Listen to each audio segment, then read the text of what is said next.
She laughed at the gift I made with love. I stayed silent and sold the wedding venue she bragged about. Subscribe to my channel and let me know in the comments where you're watching from.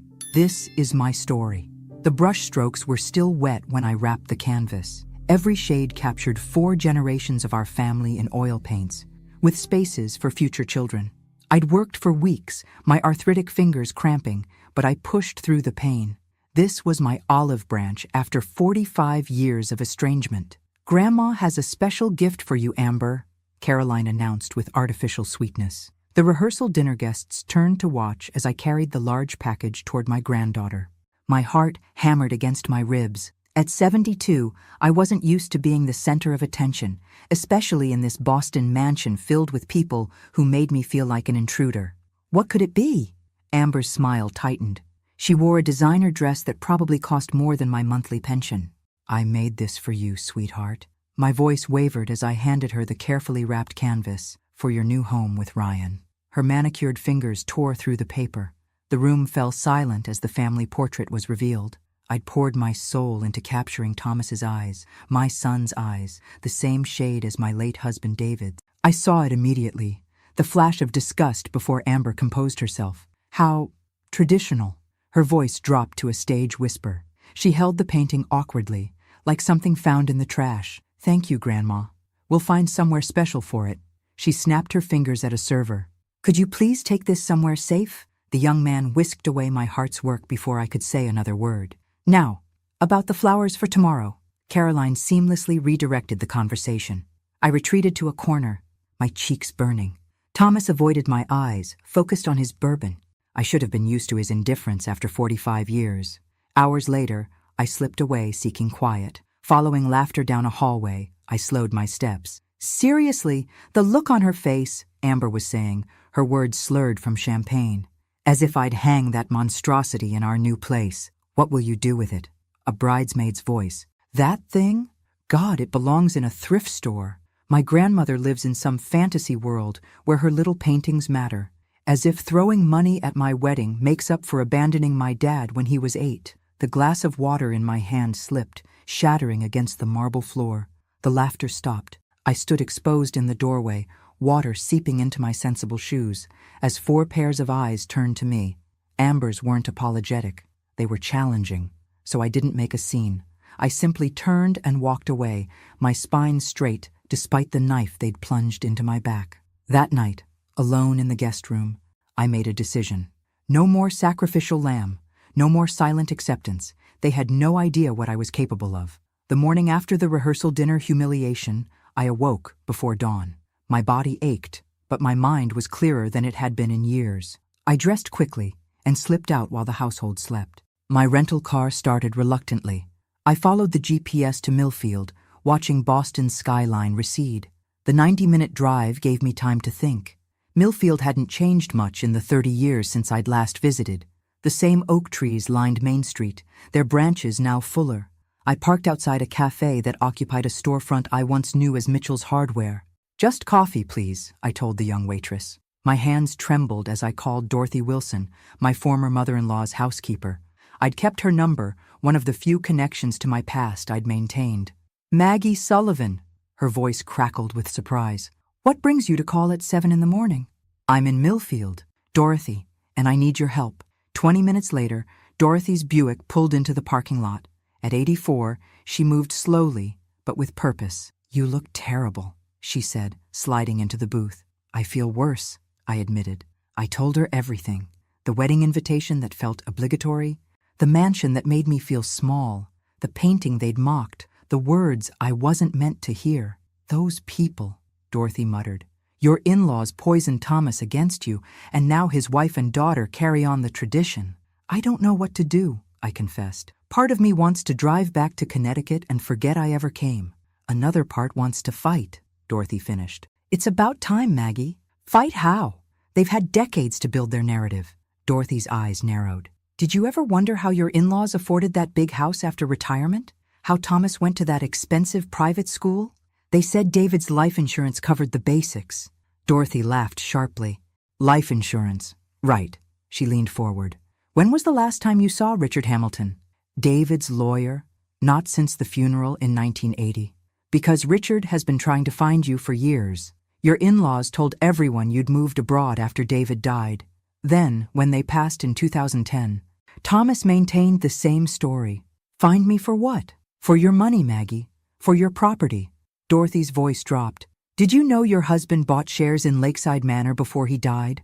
That investment made a fortune over the years. The coffee turned bitter in my mouth. That's impossible. There was nothing left after his medical bills. That's what they wanted you to believe. Dorothy's eyes held mine. And guess where your granddaughter is getting married tomorrow? The realization hit me like a physical blow. Lakeside Manor. Exactly. The property you partially own is hosting your granddaughter's wedding. How do you know all this? I worked for your in-laws for 15 years after you left. I saw the paperwork, the monthly statements. When I questioned them once, they threatened to fire me. I had my own children to feed. Shame clouded her features. And Richard? He knows I'm alive? He hired a private investigator about 5 years ago when the property began restructuring. Thomas intercepted the contact somehow. My hands stopped trembling. Something cold and determined settled in my chest. I need to see Richard, I said, standing. Today, Dorothy smiled. He's expecting us at 9. Richard Hamilton's office smelled of leather and paper. The attorney himself seemed frozen in time. Older, certainly, but still wearing the same tortoiseshell glasses, still arranging his pens in perfect alignment. Margaret, he said, rising. After all these years. It's Maggie now, I corrected gently. Of course. He gestured to the chair across from his desk. Dorothy took the seat beside me, her presence a silent support. I understand my husband made an investment before he died, I said, skipping pleasantries. An investment I was never told about. Richard sighed, removing his glasses. David purchased an 8% stake in Lakeside Manor 3 months before his diagnosis. It was meant to be a surprise, a secure investment for your future. He signed the papers but died before the final processing. Legally, the shares fell to you as his widow, but I never saw a penny. Because your in-laws acted as intermediaries, Richard opened a drawer and extracted a folder. They presented a power of attorney document, forged, as I later discovered, claiming you had authorized them to manage your affairs while you were establishing yourself in Chicago. By the time I grew suspicious, they had redirected the quarterly payments to accounts they controlled. He slid the folder toward me. Inside were decades of financial statements, copies of checks, legal correspondence. My head swam at the figures. And now? I asked. Now, Lakeside Manor is undergoing a corporate restructuring. All shareholders must sign off or sell their shares by the end of the month. I've been attempting to contact you directly for months. But my son has been intercepting your messages, I finished. Richard nodded. When I learned from Dorothy you'd be in town for the wedding, at Lakeside Manor of all places, I hoped we might finally connect. Does my family know I own part of the venue? Thomas was notified as your supposed representative. Whether he informed his wife or daughter, I couldn't say. I flipped through the documents, decades of theft laid bare. My fingers stopped on a recent letter, a purchase offer for my shares, addressed to Thomas Sullivan as legal representative of Margaret Sullivan. They tried to sell my shares without my knowledge. It wasn't a question. The offer was declined, Richard said. Thomas claimed you were uninterested in selling, but demanded the negotiations go through him. When the board insisted on speaking with you directly, communications stalled. I closed the folder, a strange calm settling over me. What are my options now? You could sell your shares. They're worth considerably more now than when David purchased them. You could maintain ownership and begin receiving your rightful dividends. Or, Richard hesitated, you could exercise your right as a shareholder to review all recent contracts, including venue bookings. Like my granddaughter's wedding, I said softly. Precisely. As a part owner, you have certain privileges regarding the property's use. Dorothy shifted beside me. Maggie, are you thinking what I think you're thinking? I stared at the folder in my hands, years of lies and manipulation compressed into papers and statements. Then I looked up at Richard, a plan already forming. I need to become an active shareholder immediately, I said. And I need to do it without my family knowing until after I've reviewed certain contracts. Richard's eyebrows rose slightly. That's certainly possible, but... And I'll need access to all communication between Lakeside Manor and the Sullivan family regarding this weekend's event. A hint of a smile touched Richard's lips. I take it you're not planning to disrupt the wedding? No, I said, surprising myself with how steady my voice sounded. I'm planning to host it. I returned to the Sullivan mansion just after lunch, armed with knowledge that felt like both a shield and a sword. The house was in chaos. Caroline barking orders at caterers, Thomas secluded in his home office. No one had noticed my absence. Amber sat in the sunroom, surrounded by bridesmaids. I paused in the doorway, watching her laugh and toss aside gift cards after barely reading them. She noticed me hovering and her smile faltered. "Grandma, where have you been?" "Taking care of some business in Millfield," I replied. "On the day before my wedding?" Her tone suggested I'd committed some sin. It couldn't wait. I stepped fully into the room. Actually, it was about Lakeside Manor. Something flickered across Amber's face. Wariness, perhaps. "What about it?" "I was thinking about making some special arrangements for tomorrow." "A little surprise." Caroline materialized beside me, as though summoned by the word surprise. Her smile was fixed, her eyes calculating. "What kind of surprise, Maggie?" "Just a small addition to honor David's memory," I said smoothly, "since Millfield meant so much to him." Caroline's hand closed around my arm, steering me from the room. "Let's discuss this privately, shall we?" In the hallway, her facade dropped. "I don't know what you're playing at, but this wedding has been planned for months. We don't need last-minute surprises from someone who's barely part of this family." I met her gaze steadily. "I'm more a part of this family than you know, Caroline." "What is that supposed to mean?" "It means I visited Richard Hamilton this morning." The color drained from her face so quickly, I thought she might faint. Her fingers fell away from my arm. "Richard Hamilton," she repeated, barely audible. "David's lawyer," I clarified unnecessarily. "We had a very informative conversation about Lakeside Manor." Caroline's eyes darted up and down the hallway. "Thomas!" she hissed. "Thomas, come here right now!" My son emerged from his office, irritation clear on his face. "What is it? I'm on a call with—" "She knows," Caroline cut him off. "About Lakeside Manor." Thomas stared at his wife, then at me, comprehension dawning. He ended his call without a word and stepped into the hallway, closing his office door behind him. "Mother," he said, his voice eerily controlled. "Let's talk in the study." I followed them into the wood-paneled room that smelled of Thomas's expensive cigars. Caroline closed the door forcefully. "How much did Richard tell you?" Thomas asked without preamble. "Everything," I said simply. "The investment David made, how your grandparents diverted the funds, how you continued the deception after they died." "It wasn't like that," Thomas began, but Caroline interrupted. "Of course it was like that," she snapped. "Your grandparents took what should have been your mother's, and we knew about it when we found those documents after they died. Let's not pretend otherwise." She turned to me, arms crossed. "So what do you want? Money?" I looked at my daughter-in-law, really looked at her, and saw not just coldness, but fear. She'd built her life on certain assurances that my presence threatened. "I want the truth to come out," I said, "and I want my rightful place at my granddaughter's wedding, not as a tolerated outsider, but as the part owner of the venue you've been so proudly telling everyone about." Thomas sank into a leather chair, looking suddenly older. "Does Amber know?" "Not yet. Thank God for small mercies," Caroline muttered. "But she will," I continued. "After the wedding." Thomas looked up sharply. "After?" I nodded. "I have no intention of ruining her day. Unlike some people, I put family before personal gain."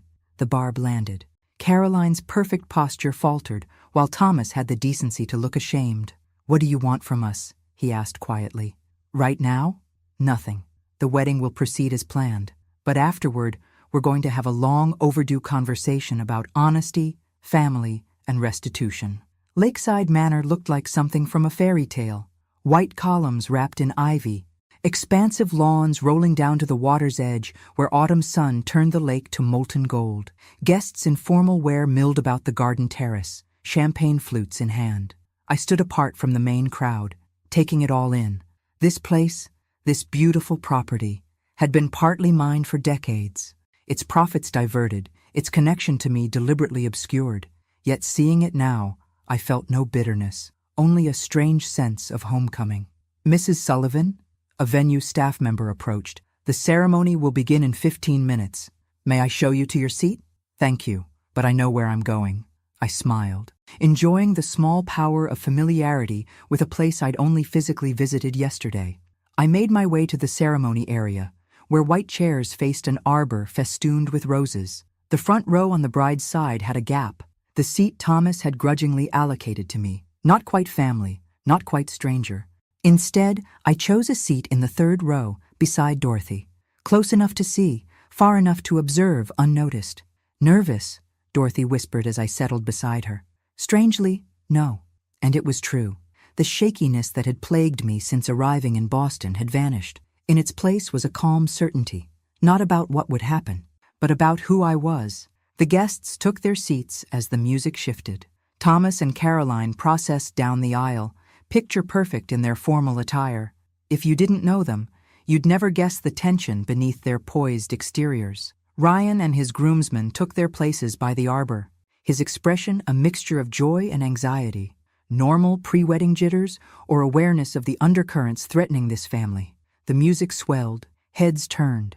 Amber appeared at the end of the aisle, radiant in white, her train floating behind her.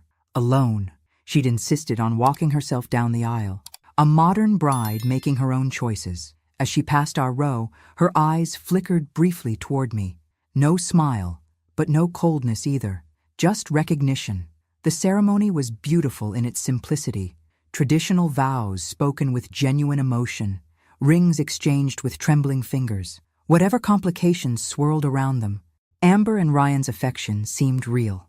At the reception, I sat at a table far from the main wedding party, a placement that would have stung yesterday, but now felt strategic. I could observe everything: Caroline's brittle laughter as she moved from table to table, Thomas's increasing reliance on scotch as the evening progressed. "They think they've dodged a bullet," Dorothy murmured, "that you'll wait until Monday for your confrontation." "I will," I confirmed. "Today isn't about the past, it's about their future." "Speaking of futures," Dorothy nodded toward the ballroom entrance. "Isn't that your painting?" I turned to see two staff members carefully hanging my family portrait in a prominent position, exactly where I'd instructed the venue manager to place it yesterday, using my newly acknowledged authority as a part owner. Across the room, Caroline noticed too. Her champagne glass froze halfway to her lips, her expression cycling through shock, outrage, and calculation. She said something urgent to Thomas, who turned to look at the painting, then at me. Our eyes met across the crowded room. I raised my glass slightly, my expression neutral, not gloating, not challenging, simply present. The day after the wedding, I awakened early in the guest room of the Sullivan Mansion. Amber and Ryan had departed for their honeymoon, a 2-week Mediterranean cruise. Thomas and Caroline had gone to their country club, maintaining their Sunday routine despite the circumstances. I packed methodically, preparing for my return to Connecticut. Tomorrow's meeting with Richard and the Lakeside Manor Board would formalize my position as a shareholder. The next day would bring the financial accounting, the uncomfortable questions, the legal implications of decades of diverted funds. As I folded my dress, my phone rang. Richard Hamilton. "Maggie," he said gravely, "there's been a development." My heart stuttered. "What kind of development?" "Thomas came to my office this morning with his own attorney. He wants to meet today, not tomorrow." I sat heavily on the bed. "I see." I advised against changing our timeline, but he was insistent. He mentioned something about getting ahead of the situation. A cold certainty settled in my stomach. He's going to try to contest my ownership. Possibly. Given the statute of limitations for fraud is 7 years in Massachusetts, he can't deny your rights to the property, but he could argue that your inaction constitutes abandonment of the asset. That would be difficult, given that I didn't know the asset existed, I pointed out. "Yes, but legal battles aren't about what's right. They're about what can be argued convincingly to a judge." Richard sighed. I'd hoped for a more amicable resolution. After ending the call, I considered my options. I could meet Thomas on the battlefield he'd chosen. Lawyers, arguments, perhaps court. Fight for what was rightfully mine with the same weapons used against me for decades. Or I could change the game entirely. I dialed Dorothy, who answered immediately. "I need a favor," I said. "Actually, several favors." 2 hours later, I sat in Richard's office, reviewing the documents he'd prepared. Not the confrontational demands he'd originally drafted, but something different, something that had surprised him. "Are you certain about this approach?" he asked, adjusting his glasses. "You'd be leaving significant money on the table." "I'm certain," I replied. "Money has never been what this was about." The door opened, and Richard's assistant showed in Thomas, accompanied by a sharp-faced woman in a severe suit, his attorney. My son looked tired, the previous day's celebration and current stress evident in the shadows beneath his eyes. "Mother," he said stiffly, "this is Patricia Whitman, my attorney." I nodded acknowledgement. "This is Richard Hamilton, whom you know, and this," I gestured to Dorothy, "is Dorothy Wilson, a witness to much of our family history." Thomas's eyes narrowed at Dorothy's presence, but he said nothing. "I understand you wanted to meet today," I began. "To get ahead of the situation." "Yes." Thomas glanced at his lawyer, who opened her briefcase and extracted a folder. "We've prepared a settlement offer," Ms. Whitman said crisply. "While we acknowledge that certain financial arrangements regarding Lakeside Manor were improperly handled, we believe the statute of limitations would significantly complicate any legal claim Mrs. Sullivan might make." Richard started to object, but I placed a hand on his arm. "What exactly are you offering?" Ms. Whitman slid a document across the table. "A one-time payment of $50,000 in exchange for Mrs. Sullivan relinquishing all claims to Lakeside Manor and signing a non-disclosure agreement." I didn't bother looking at the paper. $50,000 for 45 years of diverted income from an 8% ownership stake in a property worth millions? Thomas shifted uncomfortably. "Mother, be reasonable. This could get messy if we take it to court." "Messy for whom?" I asked quietly. No one answered.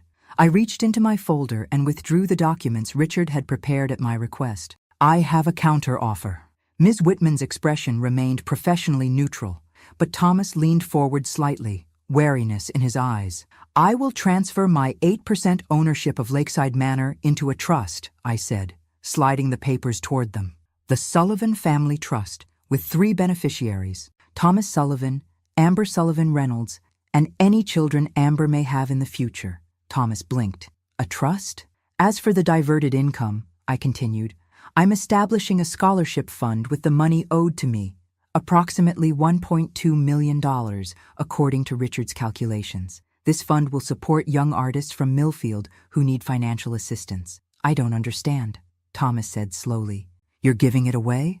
"Not giving it away, directing it towards something meaningful." I met his gaze directly. "Something that honors both your father's investment and my own sacrifices." Ms. Whitman flipped through the documents with growing confusion. "There must be a catch. What are your demands?" "Just one." I took a deep breath. "The truth. I want a family meeting.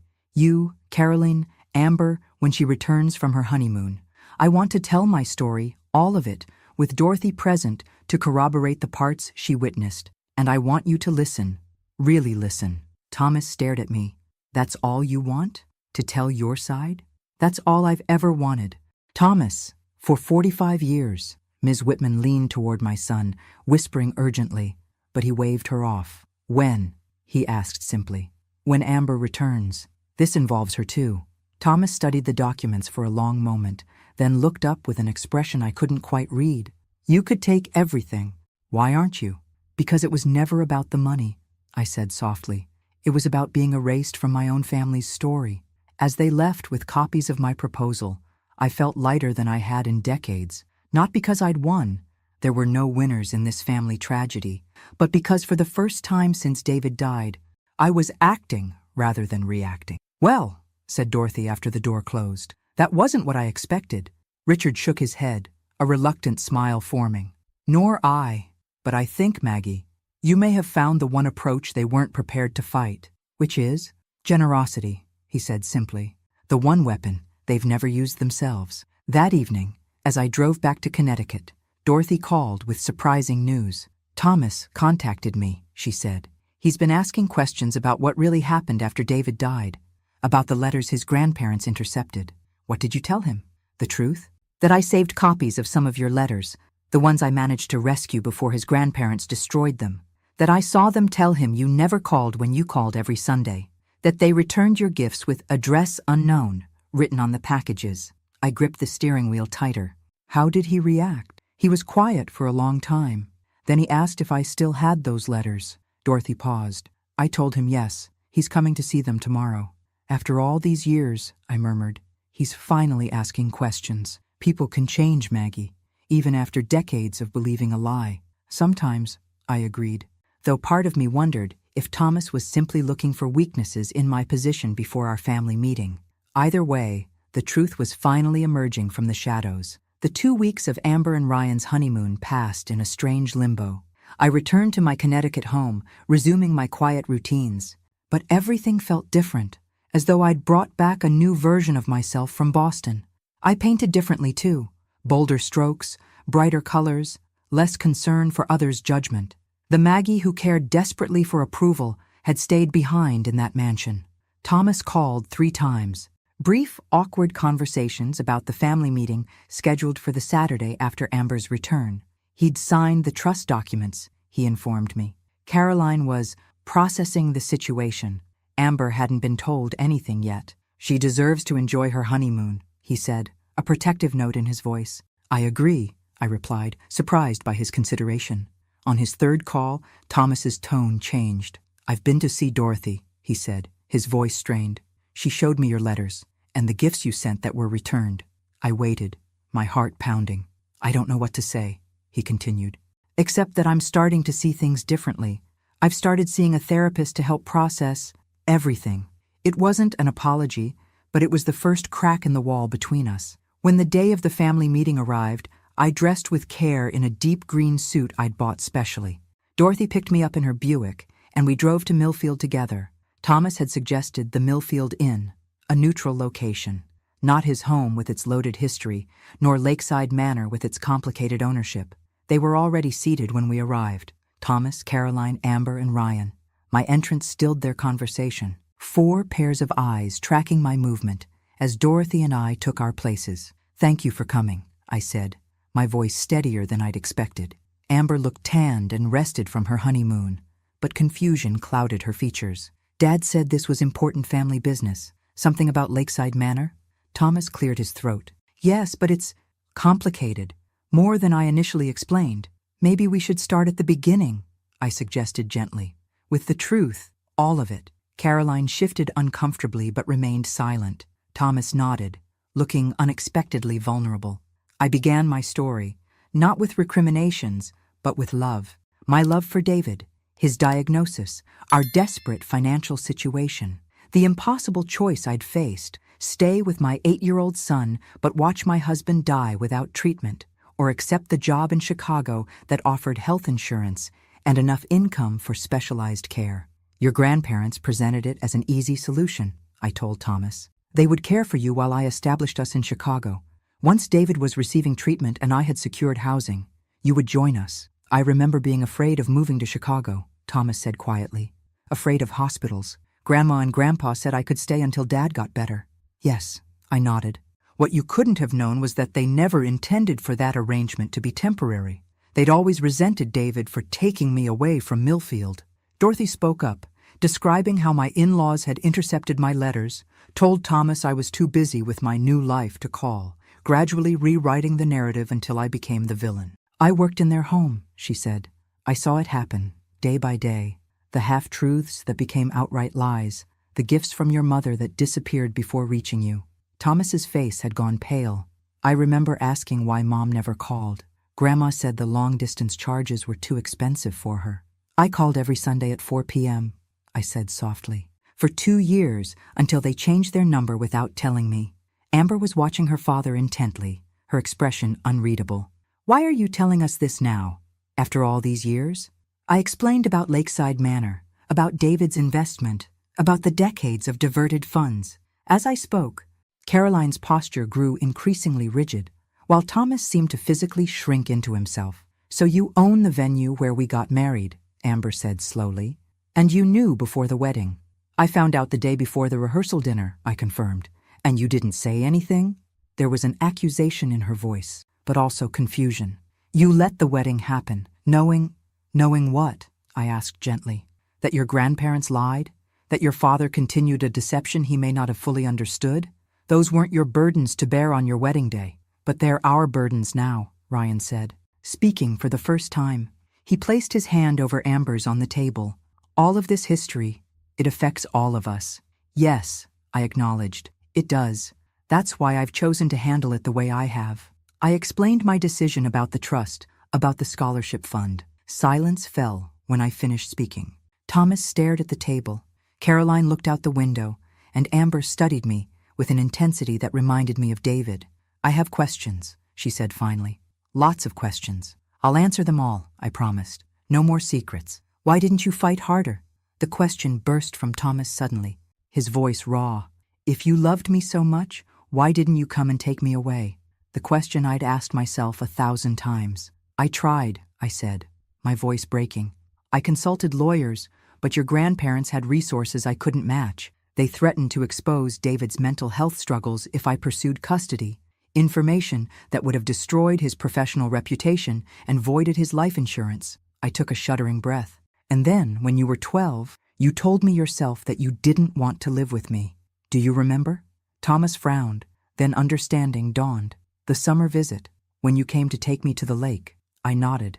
"You said your home was with Grandma and Grandpa now, that I was just the woman who sent checks." The memory still had the power to cut. "I didn't know then how thoroughly they'd poisoned your perception of me." Dorothy reached over to squeeze my hand as tears spilled down my cheeks. Across the table, Thomas's eyes had grown wet as well. "I didn't know," he whispered. "I didn't know any of this." "Perhaps not consciously," Caroline said, surprising us all. "But there were signs. I found letters from Richard Hamilton in your parents' papers after they died. I showed them to you, but we both chose to ignore them. It was easier than questioning everything we thought we knew." Her admission hung in the air, the first honest thing she'd ever said to me. Amber stood abruptly. "I need some air." She looked at Ryan, who rose immediately to join her. "We'll be back. I just need to process this." After they left, silence descended again, heavier this time. "What happens now?" Thomas asked finally. "That," I said gently, "is up to all of us." The reconciliation didn't happen overnight. It couldn't, after decades of misunderstanding and hurt. But that day marked the beginning of a slow, careful rebuilding. Fall gave way to winter, the New England landscape transforming with the familiar alchemy of seasons. My Connecticut home became a gathering place, tentatively at first, then with increasing frequency. Thomas came alone initially, a week after our meeting at the Millfield Inn. He sat awkwardly in my living room, surrounded by my paintings, struggling to reconcile the mother he'd imagined with the woman before him. "I've been seeing a therapist twice a week," he admitted, trying to understand how I could have believed something so completely that wasn't true. "We believe what we need to believe," I said, "especially as children." He looked up, his eyes searching my face. "Did you hate them? My grandparents?" I considered carefully. "Not hate. I resented them for taking you from me. I was angry that they manipulated the situation. But they loved you, Thomas. In their way, they thought they were doing what was best. By lying?" The edge in his voice suggested he wasn't ready to extend the same understanding. "By keeping you in Millfield, with stability and their version of family." I sighed. "I'm not defending their actions. What they did was wrong, but hating them won't change the past." "How are you not bitter?" he asked, genuine confusion in his voice. I gestured to the paintings that covered my walls, landscapes, portraits, abstracts that captured moments of beauty I'd found even in my loneliest years. "I made a life," I said simply. "Not the one I would have chosen, but a life with meaning. Bitterness would have poisoned that." Thomas visited again 2 weeks later, bringing childhood photos I'd never seen. Birthdays, school plays, vacations, filling in the gaps of the years I'd missed. It was painful, but also a gift, a willingness to include me in his history, however belatedly. Carolyn came with him the third time, her perfect facade noticeably softened. She brought Amber's childhood album, awkwardly explaining that she thought I might like to see it. "I wasn't kind to you," she said, as we turned the pages together. "I judged you based on a story I never questioned." "You protected your family as you understood it," I replied. "I can respect that, even if the methods were flawed." She looked startled, as though kindness was the last thing she'd expected. Amber and Ryan visited at Thanksgiving, not for the actual holiday, which they spent with his family, but the weekend after. They brought pumpkin pie and questions, so many questions. About David, about my life as an art teacher, about how I'd survived the years of separation. "I've been thinking about your scholarship fund," Amber said as we washed dishes together. "For young artists from Millfield." "What about it?" I handed her a plate to dry. "I'd like to help. Maybe expand it to include mentorships." She hesitated. I've been reconsidering some of my own choices. Marketing isn't fulfilling me the way I thought it would. What would? I asked. I'm not sure yet. Ryan's been encouraging me to take some art history courses. I always loved that in college, but Dad said it wasn't practical. I watched her dry the plate with careful attention. This granddaughter I was only beginning to know. You have time to figure it out. That's a gift not everyone gets. 1 year after Amber's wedding, we gathered at Lakeside Manor for the official launch of the Sullivan Arts Scholarship. The venue's grand ballroom had been transformed into a gallery, displaying works by the scholarship's first recipients, alongside several of my own paintings. I stood near the entrance, watching people filter in, community members, artists, educators, and my family. Thomas arrived alone, looking more at ease in himself than I'd ever seen him. His separation from Caroline had become permanent 3 months ago, their divorce proceeding with surprising civility. Quite a turnout, he said, joining me. The director says they've never had this many people for an exhibition opening. People are curious, I replied. And the students' work is remarkable. So is yours. He nodded toward a wall where 3 of my paintings hung, landscapes of Millfield across different seasons. Amber and Ryan arrived next, slightly breathless from rushing. They'd moved to a small house 30 minutes from mine in Connecticut, where Amber was thriving in her graduate program in art history. Sorry we're late, Amber said, kissing my cheek. Traffic was terrible. She looked around the room, eyes widening. Wow, Grandma, this is amazing. Caroline arrived last, elegant as always, but somehow softer around the edges. She'd surprised everyone by becoming actively involved in the scholarship program, lending her organizational skills to ensure its success. The caterers are ready whenever you want to begin, she told me. And the press is here, local papers and the regional arts magazine. I nodded, suddenly nervous about the short speech I was expected to give. Dorothy appeared at my elbow, as if sensing my anxiety. You'll do fine, she assured me.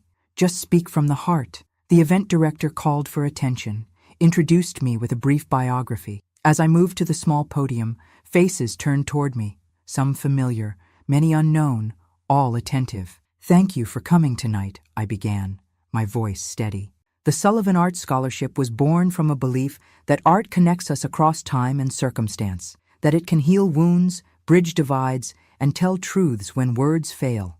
I glanced at my family, standing together near the front of the room. Thomas, Amber, Ryan, even Caroline. Not the picture-perfect unit I'd once imagined, but real people with real flaws and real capacity for growth. This scholarship honors my late husband, David Sullivan, whose investment years ago made it possible.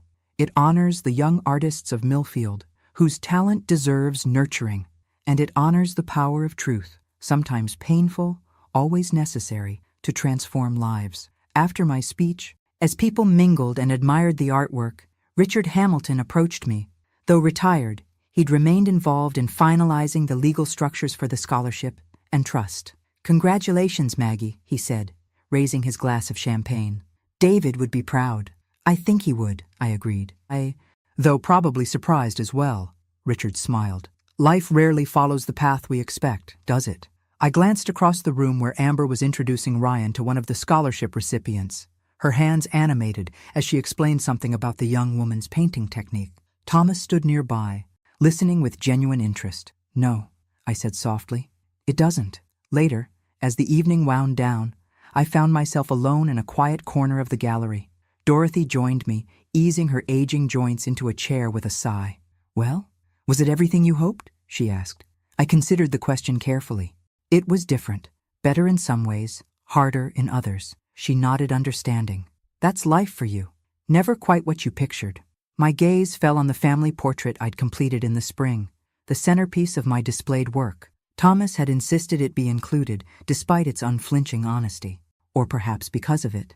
They laughed at my painting, I said, remembering the rehearsal dinner a year ago, the humiliation that had sparked this journey. Now they've put it on display, because they finally saw what you were trying to show them, Dorothy replied. Not just an image, but a truth. Thomas approached, champagne flute in hand. Mom, Amber and Ryan are about to leave. They wanted to say goodbye. As I crossed the room toward my granddaughter and her husband, I passed the spot where my wedding gift had been mockingly dismissed a year ago. The memory no longer stung, not because it had lost its power, but because it had been transformed into something else, the beginning of a story rather than its bitter end. Amber embraced me, whispering, "I'm so proud to be your granddaughter," words I'd once despaired of ever hearing. They had laughed at the gift I made with love. I had stayed silent and sold the wedding venue they bragged about. But that wasn't the end of our story. It was only the beginning. Thanks for listening. Don't forget to subscribe and feel free to share your story in the comments. Your voice matters.